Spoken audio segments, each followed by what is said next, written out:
So one of the aspects of our lives today is social media, and your son impacted everybody's life globally.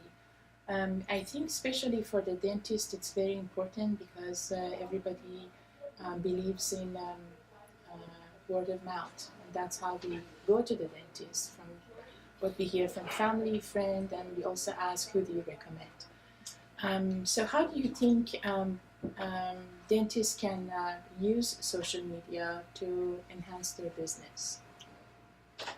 Well, dentists are embracing social media now. It's taken a while. I've been actually lecturing to dentists about the advantages of embracing and utilizing social media for about 7 years. Yeah. And in the beginning, it was like, do I need a page? Why? I had talked to them about the advantages of just having a page.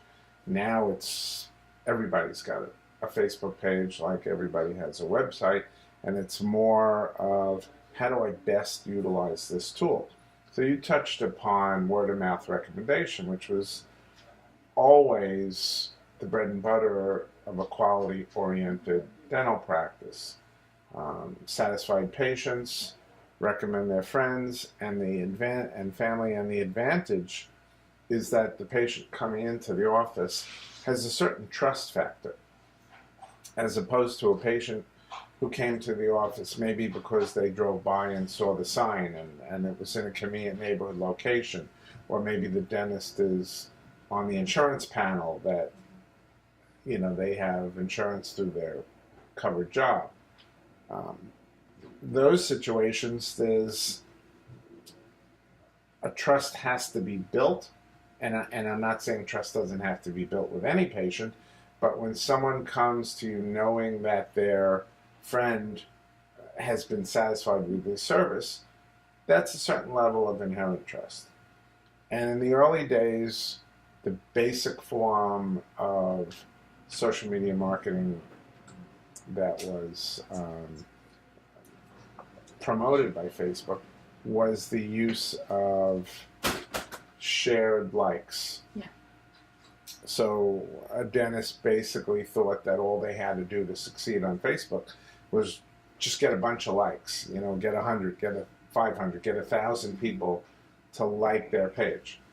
And while that itself was helpful, unless you did something meaningful with it, like run a campaign that would send the message out and target the audience of people who were friends of people who already liked the business. Mm-hmm. Now, when someone sees a generic looking advertisement from a dental practice, like Edward Zuckerberg DDS, which might not have meant anything to them, but now they see in the ad the names of their trusted friends who like the business page already. Mm-hmm. So there's an immediate trust in the same form as the old-fashioned word-of-mouth referral. The key difference here is that word-of-mouth marketing referral is obtained passively. All the person had to do was like your page, and now you can tap into their entire network of friends. Yeah. Whereas in the old days, you had to rely on your satisfied client being in the same location as someone who verbally expressed a need. I've got toothache, or I just moved. Do you happen to know a good dentist in this area? Mm-hmm. And then if you were a patient of mine and were happy enough to, say, oh yeah, Dr. Zuckerberg's a great dentist, you should use him. And of course it would be helpful if you had an extra business card of mine on you to hand to the person. Now with social media, you don't need any of that. And you don't have to rely on your missionary type patients to be in a serendipitous location for you at the right time to convey that word of mouth referral.